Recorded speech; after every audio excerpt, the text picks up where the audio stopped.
తమ్ముడు ఆగమ్మ. అటువంటి దౌర్భాగ్యమైన పరిస్థితి. మద్య నిషేధం అని చెప్పి మహిళల్ని మోసం చేశాడు. అమ్మఒడి ఇద్దరికి ఇస్తానని చెప్పి ఒకళ్ళకి ఇచ్చి మోసం చేసినోడు నువ్వు.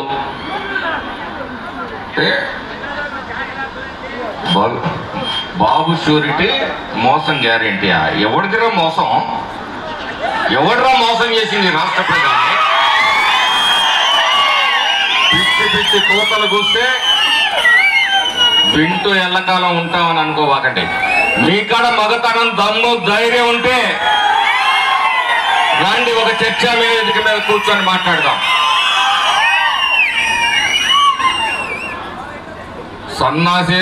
సన్నాసి కూతలు కూసుకుంటూ ప్రజల మధ్య ప్రశాంతంగా ఉన్న ఈ రాష్ట్రంలో కుంపటి పెట్టాలని చెప్పి చూస్తా ఉన్నాడు. ఇప్పుడు ఆయన ఏమి రేపో మాపో జైలుకు పోతే వీళ్ళందరూ కూడా రోడ్లెక్కి పెట్రోల్ పోయించుకున్నట్టు నటించాల. వెనక వాళ్ళే అగ్గిపుల్లకి ఎత్తారు. ఆత్మహత్య చేసుకున్న వాళ్ళందరినీ ఆయన జైలు నుంచి రాగానే మళ్ళీ పరామర్శ యాత్ర మొదలు పెట్టాల. అయ్యా వైసీపీ నాయకులరా, అభిమానులరా, చాలా జాగ్రత్తగా ఉండండి. పెట్రోల్ మీరు పోసుకున్న అగ్గిపుల్ల జగన్ గీపిస్తాడు. జాగ్రత్తగా ఉండండి. మీ ప్రాణాలు, మీ కుటుంబాలు మీకోసం ఎదురు చూస్తున్నాయి. కాబట్టి